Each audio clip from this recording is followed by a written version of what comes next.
وہ سردیوں کی شام تھی جب میں جوکر کے روپ میں ایک بارونق بازار میں گلاب کے پھول بیچ رہا تھا۔ ایک پیاری سی نسوانی آواز نے مجھے اپنی طرف متوجہ کیا۔ ایکسکیوز می، ایک گلاب کا پھول دیجیے گا۔ اس کی آواز جس قدر پیاری تھی وہ خود اس سے کہیں زیادہ حسین تھی۔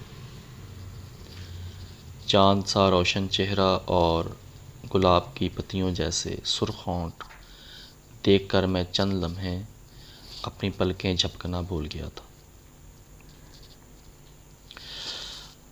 اس نے مجھے خود میں محو پا کر ایک دفعہ پھر سے گلاب کا پھول مانگا تھا۔ میں چونکا اور ایک گلاب کا پھول اس کی طرف بڑھا دیا۔ اس نے میرے ہاتھ سے پھول لیا، 100 کا نوٹ میری ہتھیلی پر رکھا اور تیزی سے آگے بڑھ گئی۔ گلاب کے اس پھول کی قیمت 10 روپے تھی۔ میں نے 100 کا نوٹ اپنی جیب میں ڈالا اور بقایا 90 روپے نکال کر اسے پیچھے سے آواز دی، میڈم آپ کا بقایا۔ اس نے شاید میری آواز نہیں سنی تھی۔ اگلے دن اتفاق سے وہ مجھے دوبارہ وہاں مل گئی۔ میں جلدی سے اس کی جانب بڑھا۔ میڈم، یہ کل آپ اپنا بقایا لینا بھول گئی تھیں۔ میں نے ہاتھ میں رکھے ہوئے 90 روپے اس کی طرف بڑھا دیے۔ وہ حیرانی سے میری جانب دیکھنے لگی۔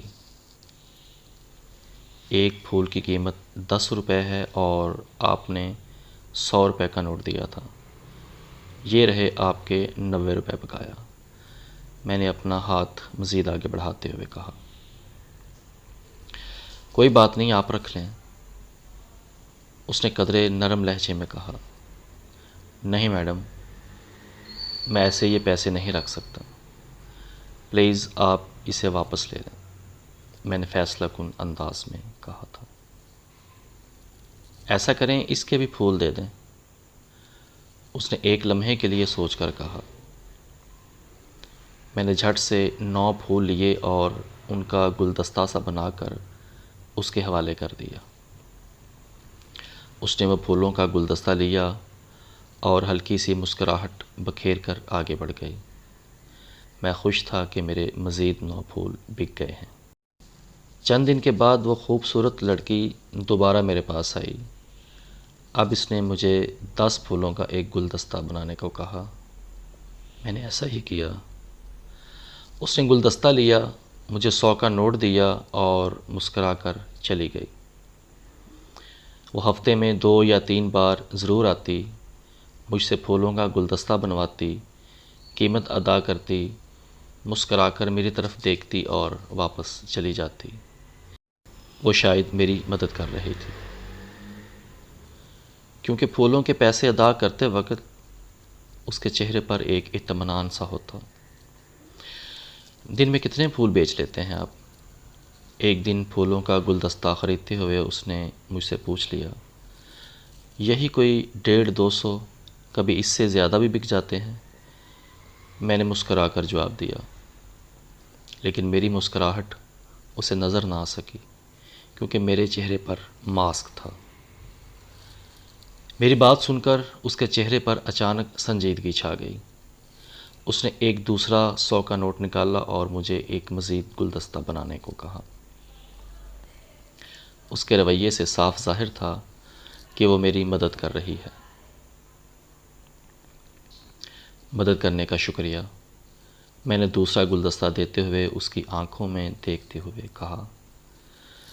اس نے مجھ سے پھول لیے اور حسب معمول مسکراتے ہوئے چلی گئی۔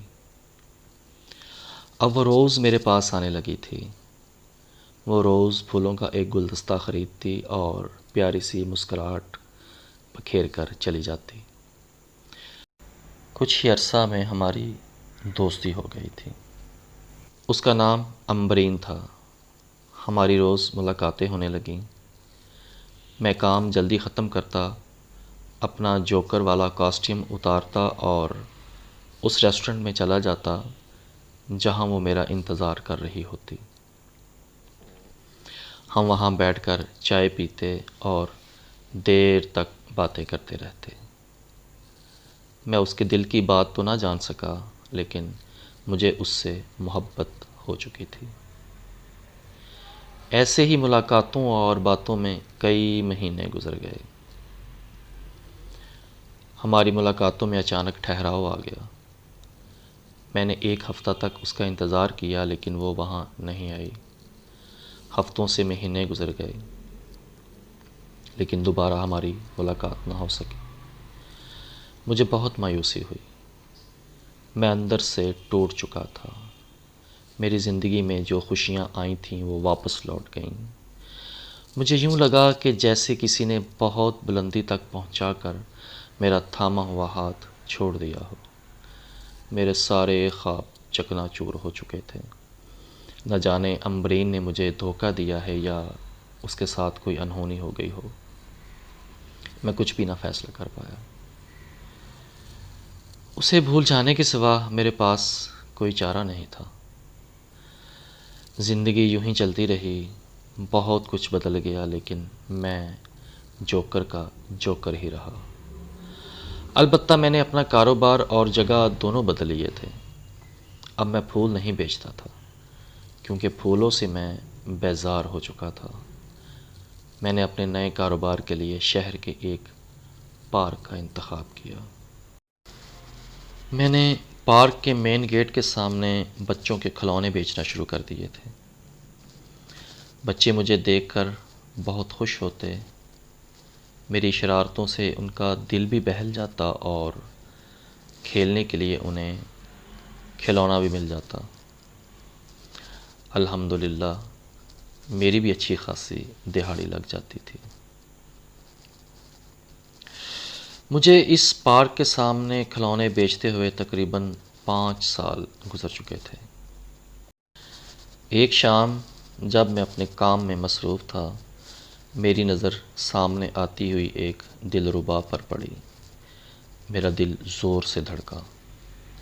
اس خوبصورت چہرے کو پہچاننے میں مجھے ذرا بھی دیر نہ لگی۔ وہ امبرین تھی۔ میں اگلے ہی لمحے ٹھٹک کر رہ گیا جب میں نے اس کی انگلی پکڑے ہوئے ایک بچہ دیکھا۔ وہ جیسے جیسے میرے قریب آ رہی تھی، میرے دل کی دھڑکن بڑھتی جا رہی تھی۔ وہ میرے پاس سے گزر کر آگے بڑھنے لگی۔ تبھی اس کے بچے نے کھلونوں کی طرف اشارہ کیا۔ وہ واپس مڑی اور میرے پاس آ کر بچے کے لیے کھلونا پسند کرنے لگی۔ میری نظریں اس کے چہرے پر تھیں۔ وہ بالکل بھی نہیں بدلی تھی۔ وہ مجھے بالکل بھی نہ پہچان پائی تھی، کیونکہ میرا جوکر والا کاسٹیوم پہلے والا نہیں تھا۔ وہ پرانا ہو کر پھٹ چکا تھا۔ اب میں نئے اور مختلف کاسٹیوم میں تھا۔ اس نے بچے کے لیے کھلونا پسند کیا، مجھے قیمت ادا کی اور بچے کا ہاتھ تھام کر پارک میں داخل ہو گئی۔ میرے اوپر سے ایک قیامت آ کر گزر گئی تھی۔ بیتی یادوں کا ایک طوفان آ کر چلا گیا تھا۔ مجھے ایسے لگا جیسے خزاں کی ڈائن بہار کی رنگینیوں کو چاٹ گئی ہو۔ میں اسے مکمل طور پر بھلا چکا تھا، لیکن اس نے ایک بار پھر سے ان یادوں کو کریت کر زندہ کر دیا تھا۔ مجھے میرے جسم سے جان نکلتی ہوئی محسوس ہو رہی تھی۔ میں سکون کی تلاش میں تھا۔ میں نے اپنا بے جان جسم اٹھایا اور پارک کے گیٹ سے تھوڑا دور جا کر بیٹھ گیا۔ مجھے بالکل بھی اندازہ نہیں کہ میں کب تک وہاں بیٹھا رہا۔ میں نے ایک گہری سانس لی اور اٹھ کر وہاں سے جانے ہی لگا تھا کہ میرے کانوں میں مدھم سی آواز پڑی، سنیے۔ میں نے سر اٹھا کر دیکھا تو سامنے امبرین اپنے بچے کے ساتھ کھڑی تھی۔ اسی نے مجھے مخاطب کیا تھا۔ میں کچھ بولنے ہی والا تھا کہ اس کے گلاب کی پتیوں جیسے لب ہلے۔ کیا آپ کسی جانی جوکر کو جانتے ہیں؟ اس کے ماتھے پر تجسس کی شکنیں واضح نظر آ رہی تھیں۔ آپ اسے کیوں ملنا چاہتی ہیں؟ میں نے گڑبڑا کر کہا۔ وہ میرے بیٹے کا دوست ہے، میرا بیٹا اس سے ملنا چاہتا ہے، اس نے رندی ہوئی آواز میں کہا۔ جانو جوکر تو آپ کا بھی دوست تھا، میں نے اپنے کرب کو چھپاتے ہوئے کہا اور اس کی آنکھوں میں دیکھنے لگا۔ وہ ایک دم سے چونک سی گئی اور میری طرف حیرت سے دیکھنے لگی۔ اس کی آنکھیں بھیگنے لگی تھیں، اس کے ہونٹ کپ کپائے اور لرزتی ہوئی آواز میں بولی، کہاں چلے گئے تھے؟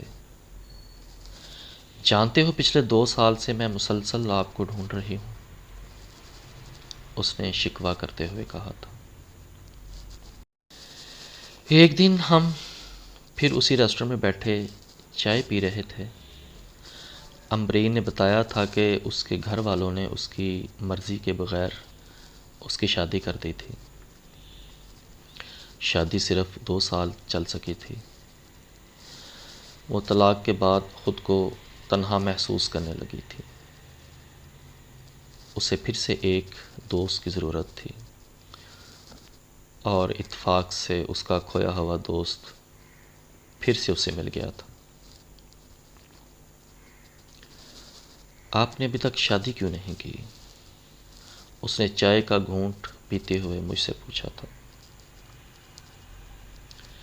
وہ اس لیے کہ میں نے پھول بیچنا بند کر دیے تھے، میں نے اس کی آنکھوں میں دیکھ کر کہا تھا۔ امبرین نے اپنے نرم و نازک ہاتھوں سے میرے ہاتھ تھام لیے تھے۔ وہ مسکرا کر میری آنکھوں میں دیکھتے ہوئے بولی، جانتے ہو، آپ سے خریدے ہوئے سارے پھول ابھی تک میرے پاس موجود ہیں۔ وہ سوکھ تو گئے ہیں لیکن ان میں محبت کی مہک ابھی تک قائم ہے۔